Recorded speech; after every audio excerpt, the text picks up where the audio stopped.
The prairie wind carried with it the scent of dust and faded grass, sweeping across the open plains where silence often stretched further than the eye could wander. In the small town at the edge of nowhere, an old rancher named Samuel was known not for his wealth, but for the tired strength of his shoulders and the deep furrows carved across his face by years of hardship. His ranch was modest, his herd dwindling, and his days spent mending fences that seemed to fall apart as quickly as he could fix them. He never asked for more than what life had dealt him, yet a hollow loneliness lingered in his bones, sharpened since his children had left for distant cities and his wife's laughter had faded into memory. On that particular day, Samuel found himself at the cattle auction not to buy but to watch, a routine he clung to for company rather than necessity. He sat at the far end of the corral, his hat pulled low, watching as ranchers with deeper pockets and sharper eyes bid fiercely over strong calves and sturdy mares. Dust swirled, voices rose, and the metallic clang of the auctioneer's bell echoed under the beating sun. Samuel's heart wasn't in the trade, he simply sought the company of others, even if it was in silence. But then his eyes settled on a corner of the pen, where a frail foal stood tethered, thin as a shadow and trembling under the weight of its own weakness. Its coat was pale, almost white, though streaked with mud and neglect, and its legs looked too fragile to carry it far. No one was bidding. No one even glanced in its direction except with disdain, shaking their heads as though the creature were already destined for the slaughterhouse. Samuel felt something stir inside him, something he had not felt in years. A pang of pity so strong it nearly stole his breath.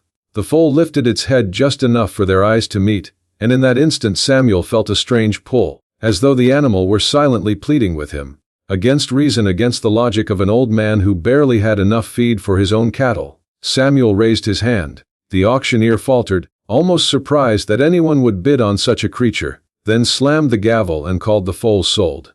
A ripple of laughter moved through the crowd, muttered words about foolish old men wasting money on dying stock, but Samuel didn't care. Something in his heart told him he had to do this. Leading the foal home was no easy task. Its legs buckled more than once, and Samuel had to coax it forward with a gentleness that came from deep within as if he were handling glass.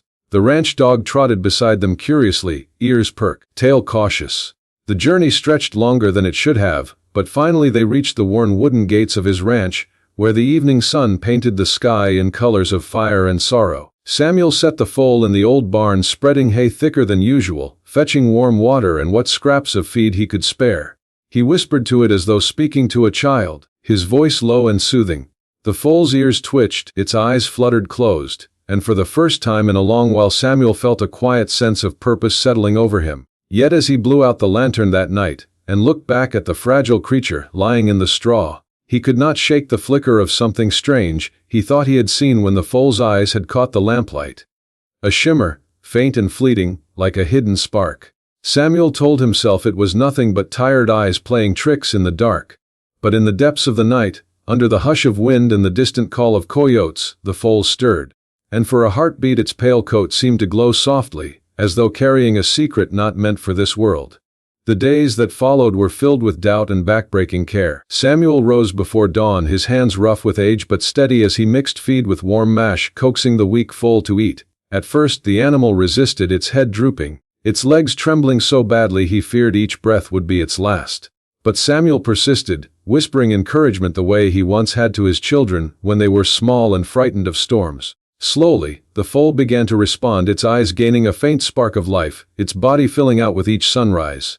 There was a fragility about it that made Samuel gentler than he had ever been, as though each brush of his hand carried the weight of destiny. The townsfolk, however, did not share his sentiment. When word spread that the old rancher had spent what little coin he had on a useless foal, the whispers turned into open laughter. At the supply store, men shook their heads and muttered about foolishness, their voices loud enough for Samuel to hear. A dying calf, one said with a smirk, or an old man too soft to see it. Samuel kept his silence, his pride wounded but his resolve unshaken. He returned home each evening with sacks of feed heavier than he could afford, but lighter than the emptiness he would have felt if he had turned his back on the creature. Nights at the ranch grew different. The barn, once silent except for the rustle of mice and the creak of wood, now carried the soft sounds of the foal's breathing, the shuffle of its fragile hooves. Samuel often found himself sitting in the straw long after chores were done, speaking aloud to the animal as if it could understand. He spoke of his late wife, of the son who never wrote back, of the long years that stretched endlessly like the plains outside his window. And while the foal could not answer, its presence seemed to ease a loneliness that had threatened to swallow him whole. Yet beneath the tenderness lay a quiet unease. Samuel could not ignore the odd things he began to notice in the shadows of night. Once, when the moonlight spilled through the barn slats, the foal's coat shimmered faintly, as though woven with threads of silver. Another night Samuel awoke to a sound unlike any he had heard before, a low hum, not quite a whinny, not quite a sigh, that seemed to resonate in his chest. He stumbled to the barn, lantern in hand, and found the foal standing tall, its eyes glowing faintly in the dark, fixed on something far beyond the walls. The moment the light touched it, the glow faded, and Samuel wondered if fatigue was twisting his mind. But he could not shake the sense that this animal was different, bound by something unseen. As weeks slipped into months, the foal grew stronger, its legs steady, its stride graceful. What had once seemed fragile now carried a strange elegance, a quiet majesty that startled Samuel each time he looked upon it. He began to ride it gently across the pastures, testing its strength, guiding it through the golden fields where the wind swept like waves across an endless sea. Villagers who once mocked him now watched in silence as Samuel passed, the pale foal trotting beside him with a poise that seemed unnatural. Rumors began to spread. Some said the old man had stumbled upon a lucky charm. Others whispered darker things, that he had struck a bargain with forces beyond their understanding. Samuel dismissed the talk, yet the unease in his gut deepened, for he too felt the strangeness in the air, as though the land itself bent subtly around the creature. One evening, a storm rolled over the plains with a violence that rattled the earth. Thunder cracked, lightning tore across the sky, and cattle panicked, breaking through fences in wild terror. Samuel rushed into the chaos, his old bones aching, his lungs burning as he tried to herd them back. But it was the foal, no longer weak, no longer frail, that stood firm in the center of the storm. Its coat glowed brighter than the lightning itself, its eyes blazing like twin fires. The cattle, instead of scattering, turned and gathered around it, calmed as though bound by some invisible tether. Samuel froze, rain soaking his hat, his heart pounding as he watched the impossible unfold. The storm raged on, yet the animals stood still, silent, their fear melted away in the foal's presence. Samuel knew then that whatever secret this creature carried, it was far beyond anything he could have imagined. The storm passed, leaving the earth drenched and trembling, but Samuel's mind was far from calm. He sat in the barn that night, lantern flickering, staring at the pale foal that now seemed more like a spirit than flesh. Its breathing was steady, peaceful, yet Samuel could still see the echo of what had happened out in the fields. The glow, the calm it had brought over terrified beasts. He wanted answers, but there was no one to ask. All he had was the animal itself, which looked back at him with eyes that felt too deep, too knowing. The whispers in town grew louder after the storm. Neighbors spoke of strange lights over Samuel's ranch, of cattle standing in the rain as though bewitched, of the old man riding a ghost horse. Curiosity soon turned to suspicion. One evening, men gathered outside the fence, torches in hand, their voices thick with fear. "That thing ain't natural," one of them shouted. "No creature should shine like fire in the night."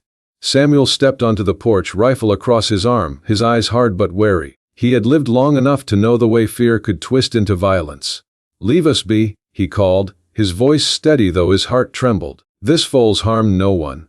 But men blinded by fear do not listen to reason. They muttered threats, promised to return, and Samuel knew it was only a matter of time before their fear demanded blood. Days turned uneasy. Samuel kept close watch, refusing to let the foal wander far. Yet he could not deny the bond between them had deepened. The creature followed him with loyalty, its steps light as though it floated across the earth. It seemed to sense his moods, lowering its head against his chest when grief rose heavy in him, or nudging him gently when exhaustion nearly buckled his knees. Samuel began to wonder if this was the secret, that the foal was sent not for power, not for fear, but for companionship, for healing a soul too burdened by loneliness. But the land itself seemed to say otherwise. One moonless night, Samuel awoke to a sound that shook him to his core. The foal was no longer alone. Across the fields, shapes emerged in the mist, glowing faintly as they moved, an entire herd of spectral horses galloping silently through the grass.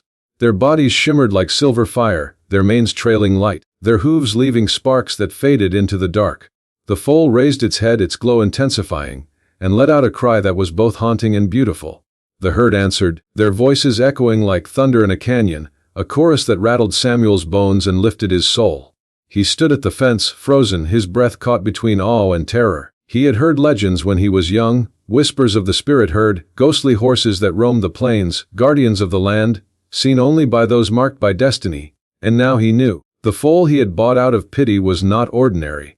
It was one of them, or perhaps something even greater. Born of their kind, hidden among the living, waiting for its time to return. The spectral herd circled the ranch, their bodies glowing brighter, until Samuel feared the entire land would burst into flame. The foal stepped toward them, its body trembling, torn between the man who had saved it and the kin who now called for it. Samuel's heart clenched. He had known from the moment he first saw the shimmer in its eyes that this day might come, but knowing did not soften the ache. "Go if you must," he whispered into the night, his voice breaking. "But know you'll always have a place here." The foal looked back at him one last time, and in that gaze Samuel felt gratitude, love, and something else, an unspoken promise. The herd turned as one, galloping toward the horizon, their light fading into the distance, and the foal followed, its glow merging with theirs until it was gone. The night fell silent once more. The ranch plunged into darkness, leaving Samuel alone with the echoes of what he had witnessed. But as he turned back toward the barn, his eyes caught the ground where the foal had stood. There, glowing faintly in the dirt, were hoofprints, pulsing like embers, a reminder that the secret was real and that he had been chosen to bear witness. Morning came slowly, the kind of morning where the sky bled from black to gray to gold, as though the heavens themselves were reluctant to wake. Samuel sat on his porch with a cup of coffee that had long since gone cold, his eyes fixed on the horizon where the spirit herd had vanished into the night. His heart felt heavy, as though the weight of all his years had finally come to settle on his shoulders, yet within that weight was also a strange lightness, a peace he had not known in decades. He had not merely lost the foal. He had been part of something greater, something that most men would never believe, let alone witness. Days passed in quiet solitude. The ranch seemed emptier, the barn too still without the soft shuffle of hooves or the low breaths that had once filled the silence. But Samuel carried on, patching fences, tending cattle, speaking to the winds as though they might carry his words to the herd that had taken his companion away. At night, he would sit under the stars, searching for some sign, a flicker of light, the echo of a cry. But the plains remained silent, yet the hoofprints never faded. Each evening when the sun sank and shadows stretched across the land, faint glimmers would rise from the earth where the foal had once stood, glowing softly like stars embedded in the soil. Samuel found comfort in them, as if the foal's spirit lingered, watching over him, promising he had not been abandoned. Word spread through the town of strange happenings at Samuel's ranch, and though men still whispered in fear, some came quietly to see the glowing tracks with their own eyes. Most left in silence, their fear tempered by awe, their mockery replaced by something they could not explain. Samuel never told them the truth. Some secrets were too sacred to be spoken, too fragile to be offered to the careless. He kept the memory close, a treasure he carried alone, one that warmed him in the cold of his final years. Seasons turned, winters harsh and summers dry, until Samuel grew frail, his hands trembling, his steps slow. On his last night, he sat once more on the porch, the lantern casting long shadows, the field stretching endlessly before him. His eyes closed, but in his mind he saw the foal as it had been the day he first brought it home, weak, trembling, yet filled with a spark no one else could see. He smiled, and in that moment he heard it again, the low, haunting call that had once shaken him to his core. His eyes fluttered open, and across the field he saw them, the spirit herd, galloping silently under a moonlit sky, their bodies glowing with otherworldly fire. And among them, at the very front, was the foal, no longer frail but radiant, strong, majestic, its mane a blaze of silver light. It turned its head toward him, and Samuel felt his heart lift, the years fall away, the pain dissolve. He rose without effort, his body light as air, and though no one else was there to see, Samuel stepped down from the porch and walked toward them. The herd thundered closer, yet there was no sound, only light, only the promise of eternity. The foal reached him first, lowering its head, and Samuel placed his hand gently against its glowing neck. Then, together, they vanished into the horizon, leaving behind an empty porch, a quiet ranch, and hoofprints that would glow forever beneath the stars.